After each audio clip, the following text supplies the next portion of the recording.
Hi, and welcome to TAPinto Hudson. I'm Steve Lenox, and I'm the publisher of TAPinto Bayonne, TAPinto Hoboken, and TAPinto Jersey City. We talk about so many local news issues every week. We report about what's happening in government, what's happening on the school board, what's happening with local businesses. But what we haven't talked about much is what's happening in local high school sports. And a few months ago, I was lucky enough to get to meet Jim Hague virtually. Jim Hague is a legend when it comes to high school sports reporting here in Hudson County and well beyond. And he was kind enough to start doing some reporting for TAPinto Jersey City. We're so grateful for the work that he's been doing. High school sports is such an important part of the local community. And with that, I want to introduce Jim to everybody. Jim, thank you so much for joining the TAPinto team, first of all, and thank you for being here today. Thank you very much for that kind of intro, Steve. I appreciate it. And I'm glad to be here and glad to be helping out. It's been, honestly, it's been a pleasure to be able to continue my career. This is my 39th year of covering high school sports in Hudson County, between my first stint with the Hudson Dispatch and then 31 years with the Hudson Reporter. So this has been good to just keep my finger on the pulse in Hudson County, where I was born and raised. I'm a Jersey City boy. Absolutely. So, No, Jim, it's been great. Talk to me a little bit about the 39 years you've been doing the sports reporting. How has coverage changed over the decades? Wow. Well, first of all, the coverage has changed from when I first started in Hudson County. We had two daily newspapers, the Hudson Dispatch and the Jersey Journal. And when I first started, the Hudson Dispatch was a morning paper and the Jersey Journal was an afternoon paper. So there really wasn't a lot of competition going on. Then all of a sudden, the Jersey Journal became a morning paper, and then we became head-to-head in competition going against each other. And I'll tell you what, those were the six most interesting years of my career in terms of when we went head-to-head with the Jersey Journal. And mind you, some of those Jersey Journal reporters, some of them are no longer with us, like my good friend Mike Rowan and my other very, very good friend Ed DeFa Ford. It wasn't a competitive balance. Those are people we're friends with. But DeFa and I worked together at the Hudson Dispatch, and it was just when the Dispatch then folded, he went to the Jersey Journal. And I was not fortunate enough to go to the Jersey Journal when the Dispatch folded, because, quote, I was told by the publisher of the Jersey Journal at that time, Steve Newhouse, that I was, quote, too controversial. Oh. And I wanted to know what in the world was DeFa if I was too controversial. So, but I said, all right, I'll still try to keep my finger on a pulse. And then the Hudson Reporter opened up for me a spot there, and then I stayed there for 31 years. But how it's changed tremendously was back in those days, we had two local daily newspapers going head-to-head against each other and looking for stories and trying to see who was going to be able to top the other. Right. And the competition between the two newspapers was incredible. And like I said, I have not been able to scratch the surface of the stuff that I used to write back when I was at the Dispatch. And the Dispatch one year, I think it was 1990, I was nominated for 11 New Jersey Press Association awards, and I won 7. And the only other sports writer in the state that won more than one was one guy won 2, and I won 7.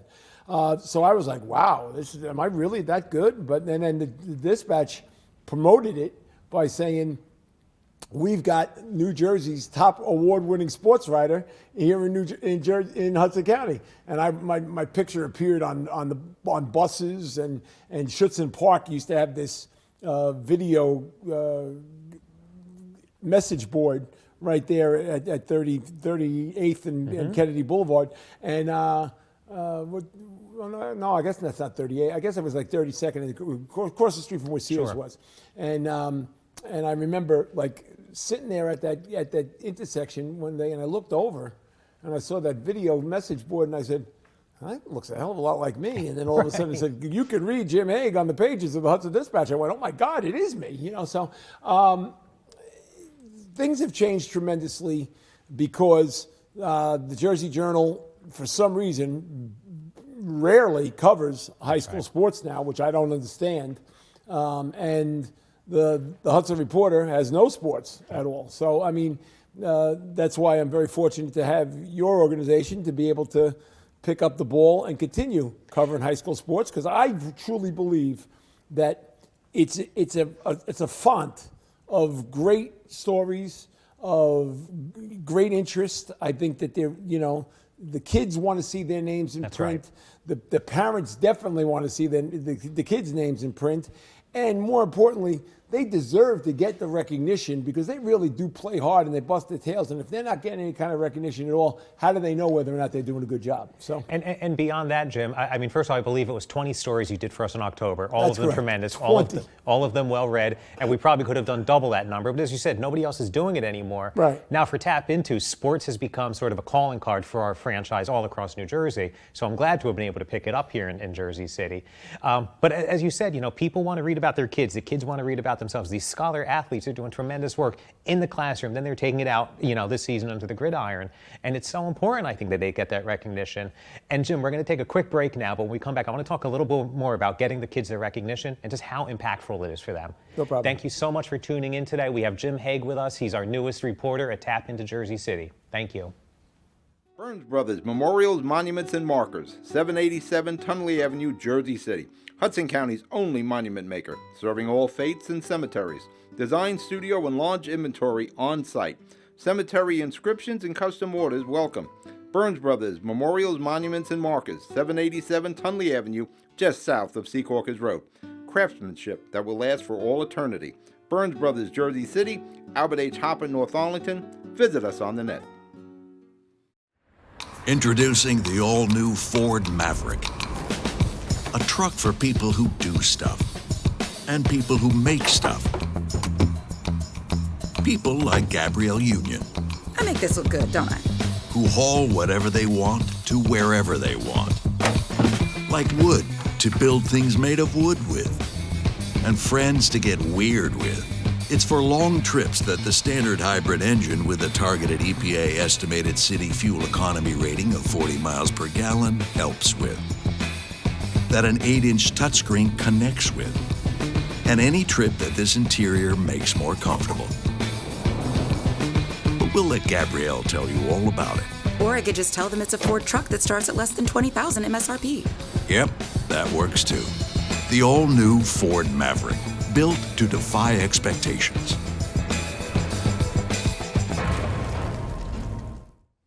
Hi, and welcome back to TAPinto Hudson. I'm Steve Lenox, and I'm the publisher of TAPinto Bayonne, TAPinto Hoboken, and TAPinto Jersey City.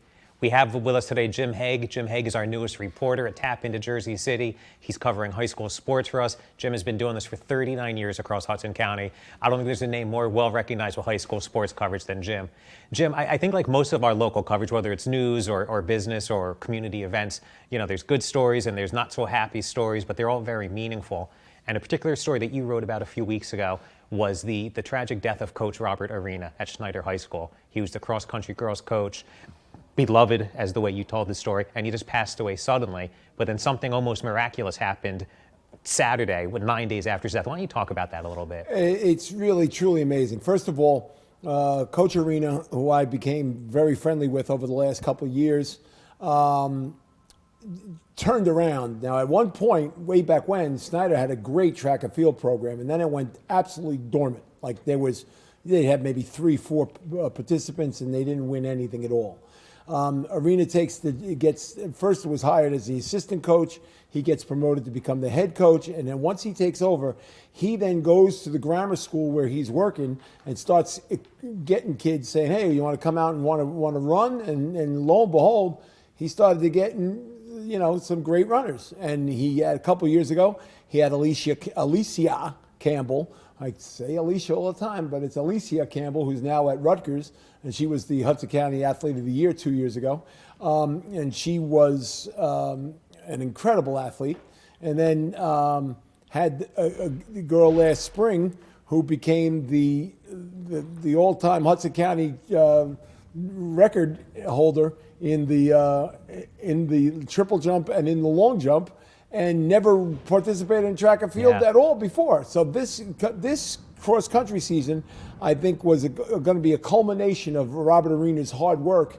And then lo and behold, 3 weeks ago, he dies suddenly of what we still don't know exactly, but he was receiving medication for a blood ailment. And we think that that's probably what killed him. He's only 36 years old. He's far too young to have passed away. And well, just this past Saturday at Hudson County Park in Bayonne, the girls cross-country team won the Hudson County Track Coaches Association Championship for the very first time. It never happened before, and it was the culmination of Coach Arena's hard work, and Gisenia Aponte was the individual overall champion. But then when the race was over, they all stood there in a circle waiting to hear whether or not the team results, what was going to happen. And it took a good 10 minutes before the team results were announced. And lo and behold, Coach Isaiah Thomas was pumping his fist after he saw the result. And he ran over to the girls, and the tears were just flowing. And they all said that they all did it for Arena. And words can't describe how that's, it's a Hollywood script. Right. And the only bad part about it is that Coach Arena is not around to see it. And Jim, the way you wrote the story, both of his passing and also of the incredible championship win on Saturday, you got these incredible quotes from these young high school girls. I'm the father of a high school child. I know it's hard to talk to high school kids. They don't usually say a whole lot, but you really got them to open up to you and say some pretty incredible things about Coach Arena. What is it that you've learned over 39 years that you get them to talk to you the way they did? Steve, I really wish I knew what it was exactly, but I have the ability to have kids open up to me and tell stories, and it's always been that way from the very beginning. I love writing feature stories more than I love writing game stories. I think I'm a much better feature writer than I am a game story writer. And I like to get the personal side of kids always. like the old the Olympic coverage we used to say up close and personal. Yeah. That's what I want to be, and that's what I do when it comes to kids. And I've always had that ability for some reason. Kids open up to me and tell me stories. I guess because maybe I asked them the right questions or whatever, but they really do open up to me. And you're willing to listen to them, I have to imagine, is an important part. Oh, you have to, but you also got to coach them a little bit. You can't, a lot of kids right away want to say, yeah, nah, yeah. And I say to them, I said, I can't write yeah and yeah. Right. I said, so, can you tell me a little bit more? And then lo and behold, if they start to, if they get your trust, chances are you're going to be able to get a better story. And that's what happened with these kids. They really opened up to me, and it was a very emotional time for those girls. Absolutely. And but it was just absolutely incredible to witness that Saturday morning. It was really a special day. And Jim, I imagine one of the other things that's changed greatly in the past 39 years is the immediacy of getting these stories out. You're at the games, you're going right home, you're typing them or publishing them, sometimes within hours of the whistle blowing or the runners coming across the finish line. Talk about that for a few seconds before we take a break. That's a great question, Steve. And the fact that the industry itself is no longer a tomorrow industry. It used to be, okay, you cover the event, you'd go back to your office or whatever, you'd write the story, and then people would read it the next day in print. No good. This is a give me now way of life, and when it comes to journalism and when it comes to our sports, it's an absolute immediacy, and unfortunately, that's something that I think I've had to learn how to do, is to get it done even faster than I used to be able to do, which I still did a pretty good job of getting it done. But now it's more, okay, boom, they want to see it on Twitter, they want to see it on Facebook, they want to see it on Instagram, and they want to get that news out there as quick as possible. And they also don't want to read an in-depth story like it used to be. Like there were times maybe I'd write a 35, 40-inch feature. Well, nobody wants to read that anymore. They want 10 inches and bang, get it out and push it out. And I think that's just the way of the world. I always say once we get past those few hundred words, right, the 3 or 4 minutes of reading, we're losing the readers after that point, which is why, again, it's been such a welcome addition to the team. You figure out how to get that story told from kickoff to the whistle blowing at the end of the game, and we know who scored the touchdowns, who got the key tackles. You always get the great pictures, and it's been amazing. Yeah. Jim, we're going to take another break. We're going to come back, and I want to talk specifically about some of the high school football that's gone on in Jersey City this season. Very well. Thank you so much for tuning in, and we'll be back in a few minutes. TAPinto Properties, Jersey City, shaping the workplace with state-of-the-art office spaces and addresses your company desires.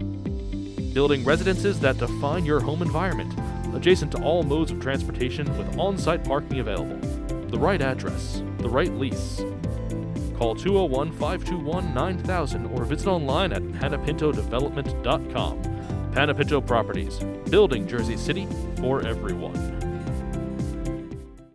Consumer Carpets, 3408 Kennedy Boulevard in the Jersey City Heights, your one-stop store for residential and commercial floor treatments, carpeting, linoleum, tiles, laminates, hardwood floors, area rugs, remnants, all major brands, all in stock. Free estimates, same-day installation. Consumer Carpets, it's savings, selection, installation. Credit cards and debit cards accepted. Financing available. Consumer Carpets, price to fit your budget, installation to fit your schedule. On the net at consumercarpets.com. Consumer Carpets, Jersey City, 201-792-2712. Hi, and welcome back to Tapped into Hudson. I'm Steve Lenox. I'm the publisher of TAPinto Hoboken, TAPinto Bayonne, TAPinto Jersey City. We're having a great conversation about high school sports, how important they are to the community. We've spoken specifically about Coach Robert Arena, who unfortunately passed away way too early a couple weeks ago. His runners on the Schneider High School cross-country team took his memory and took it across the finish line quickly in Hudson County Park and won the championship. A beautiful tribute to a beautiful man, Jim, as you described. You know, in the past couple weeks, we've also gotten emails from football coaches, and we don't want to name names, but talking about how important the stories you tell are to the players, and then it helps them sort of take their high school career and transition into a college career. Talk about that a little bit. That's got to be meaningful to you. Well, just to talk a little bit about the Jersey City football season this year, which has been absolutely tremendous. Dickinson had its winningest season in 43 years, and they won 7 games. Snyder also won 7 games, and they had their winningest season in 34 years. We have Lincoln that still now will play in the state playoffs this weekend. We have Hudson Catholic, which also both Lincoln and Hudson Catholic are both 8-1 and are playing in their respective state playoff brackets on Friday night. And then St. Peter's Prep is also qualified for the state tournament, and they're 6-3.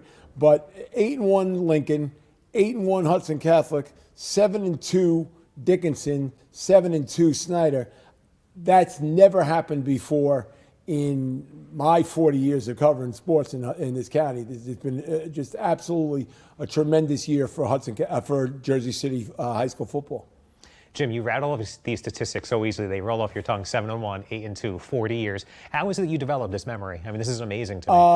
And honestly, Steve, to be honest with you, I'm losing it just a little bit. I can't remember names as well as I used to, and dates and events and stuff. But when you do it as long as I have, it becomes just old hat. It becomes part of your life and part of your existence. And that's why I constantly get phone calls from people saying, when's the last time that this team won? And when's the last time, like they think like I'm like the historian of the county, which I don't mind doing it, but it's like, I can't do that right away. I got to go either look it up or go to notes or go on the internet or what have you to find out exactly where it was. So it's been, it's not as easy as it was, but thank you very much for the compliment. But it's really not as easy as the way it may seem, that I'm just rattling off these numbers and stats. And Jim, a couple of minutes ago, we talked about the players, how you get them to relate to you. And I know I commented on a couple of your stories a few weeks ago. I think there was 4 or 5 games, whatever it was, in one night, and you managed to cover them all. I felt like you were on the sidelines of all 4 or 5 games. Obviously you weren't. Obviously I wasn't. I think you were probably maybe one of those games, if any of them at all. Yeah. Yet you're able to tell the story. Well, 2 weeks ago I was at 3 of the 5. Okay. So I was lucky to get there. But you tell all the stories as though you were there, and the coaches are very open. Even when they lose, maybe they're a little slower to call you when they lose a game. Oh, no. But they're all very... past weekend, they didn't call me at all, so that's besides the point. Okay. But they're quick to call you, and again, you get this information out of them, and you're able to color this picture, for our readers. Again, I just want to know more about that skill, because it's fascinating to me how you tell the stories as eloquently as you do. Well, thank you. And I think it has to do with relying upon the coaches and having that kind of camaraderie in a relationship with the coaches to have them trust me enough that I'm going to tell a positive story no matter what it is. If it's a win or a lose, I'm still going to make it as positive as possible, and I'm not going to make it as controversial at all. And I think they like that idea that it's going to be a positive angle. And again, we're in the business of promoting high school sports. We're in the business of promoting high school teenage boys and girls that need to get some sort of a positive reinforcement for what they do. And that's what I was doing for the longest time. And then all of a sudden, when it dried up, you say to yourself, well, who's going to take that torch and run with it? So, I mean, I appreciate you giving me the opportunity to carry that torch and continue it, because I think it means a lot to the parents. I think it means a lot to the coaches, but more importantly, it means so much more to the kids, because they have something that they can show for their hard work. And more importantly, too, because you're on the internet, a lot of the kids take the articles and they send them off to colleges, and it does lead to college scholarships. That's great. Because, like, say, for instance, there's a kid that's at Hudson Catholic, Jacob Rodriguez, who's having a phenomenal football season this year, who is more than likely the Hudson County Football Player of the Year. And he's already, I spoke to his mother recently, he's already getting look-sees from colleges, and he's only a junior. And where did it begin? It began with the articles that I was writing about him, because he had 179 yards in one game and 3 touchdowns. And everybody said, wow, who is this kid? So we brought it to the attention of these college recruiters, and it already has led to colleges coming out and looking at Jacob Rodriguez play. And that's great, Jim. You know, every week on the show, you're the first time we've talked about sports, but we've talked about all kinds of other issues, some of them very heavy. But, you know, from our conversations, I like to try to always show the positive side of things. You know, I think we call it solutions-based journalism in some aspects. But the way you tell these stories in local high school sports, and you give a young man like Jacob Rodriguez a chance to go on to college, hopefully, obviously it's everything he's doing on the field and in the classroom, but your words are making that so much more impactful. And I can't say it enough, and I'm so appreciative of the work you're doing, because you fit right into the mold of TAPinto. We're going to take one more break, and when we come back, we're going to talk about 2 more stories that Jim has told over the past couple months that really show how important high school sports is to the community. Thank you for joining us. Newport, the luxury waterfront community on the Hudson River, offers a quality of life you deserve in one of our many high-rise towers. With amenities such as the on-site Newport Path, light rail, Newport Town Square, 3 playgrounds, dog run, upscale restaurants, retail giants like Kohl's, JCPenney, Macy's, and Target. Morton Williams and Acme Supermarket are just outside your front door. A health and fitness center, skating rink, and medical facilities are also on site. Enjoy the New York skyline from our waterfront and various parks. Manhattan is just 1 pass stop away, or a quick ride through the Holland Tunnel. Nursery and private elementary schools all on site. 12-screen movie theater at the Newport Center Mall. Looking to visit? Stay at the Westin or Marriott Hotel. For more information, visit us at newportnj.com. Make lasting memories to cherish forever. It's incredible. It's you, Newport. Live like you want. Good Friend Self-Storage in North Bergen, New Jersey is a fully climate-controlled facility equipped with state-of-the-art security, packing supplies, a Refer a Friend program, and multiple loading docks convenient for commercial use. Located just off of Route 3 at 4301 Tunnelly Avenue, Route 1 and 9. Call 201-867-2444 or visit us on the web today. Good Friend Self-Storage. Let us be your good friend. Ford made their first all-electric SUV a Mustang. Rapid acceleration, reactive handling, 300-mile range.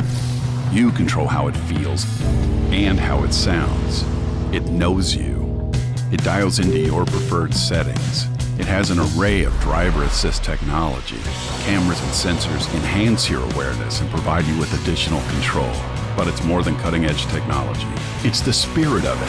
It's a Mustang. Hi, and welcome back. I'm joined today by Jim Hague. He's our newest sports reporter at TAPinto Jersey City.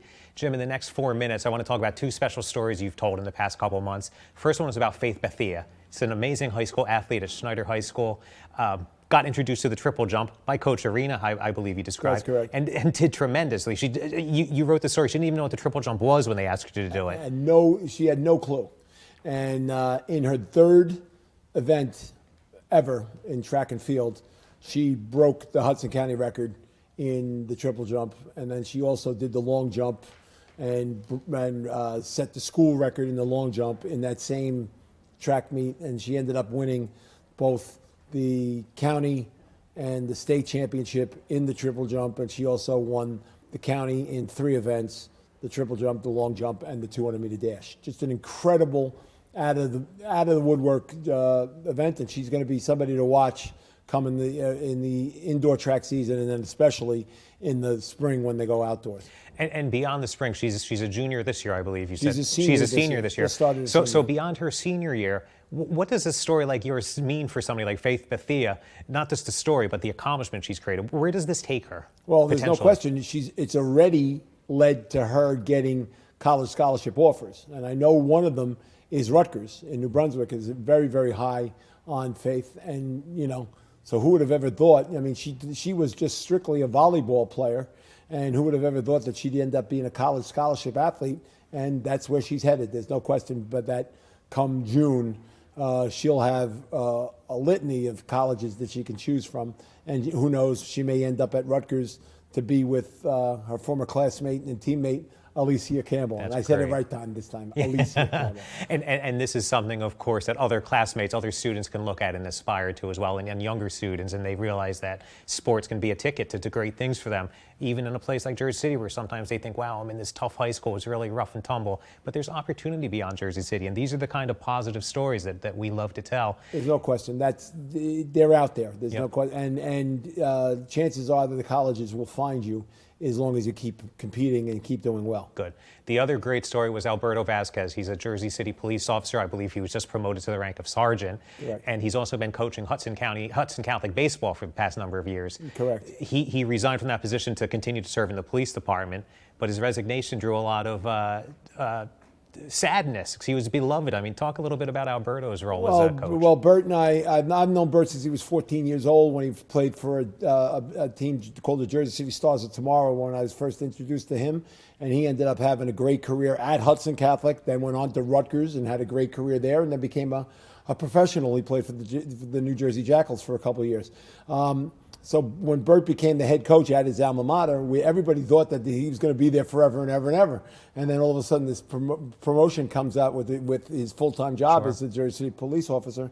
And the Hudson Catholic lost him. They've already hired Nigel, I can't think of his last name, but Nigel is the new head baseball coach at Hudson Catholic, and he comes from Don Bosco. So they've got very, very high hopes on Nigel trying to keep in that winning tradition that they had at Hudson Catholic. But Bert was a role model for all the kids, not only from Hudson Catholic, but for all of Jersey City, and he's still a role model, even though he's no longer coaching. Really took this idea of community policing to another level, didn't he? Without question. And he's a great young man, and incredibly, of that team that he played on when he was 15 years old, the Jersey City Stars of Tomorrow, 4 of those kids on that team all ended up becoming head baseball coaches in Jersey City, which is just an astounding fact. They're not all coaching now, but 4 of them turned out to be coaches. One of them is now the new athletic director at Hoboken, a guy by the name of Jack Baker.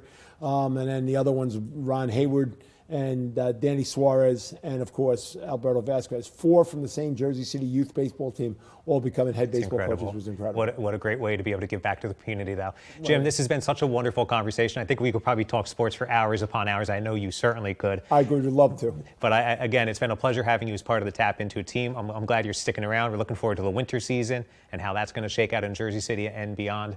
With that, thank you for joining us again this week at TAPinto Hudson. I'm Steve Lenox, the publisher of TAPinto Bayonne, TAPinto Hoboken, and TAPinto Jersey City. Remember, like we talk about every single week, if you haven't been vaccinated yet, please, I'm making a plea. Go ahead and get vaccinated. The science is there. We need to stay healthy. We need to get this virus behind us. We're doing a pretty good job. We all have the masks in our pockets. The cameramen have them on, standing 6 feet away from us. But please, let's beat this virus. Let's get back to normal as much as we can. We'll see you next week. Thank you.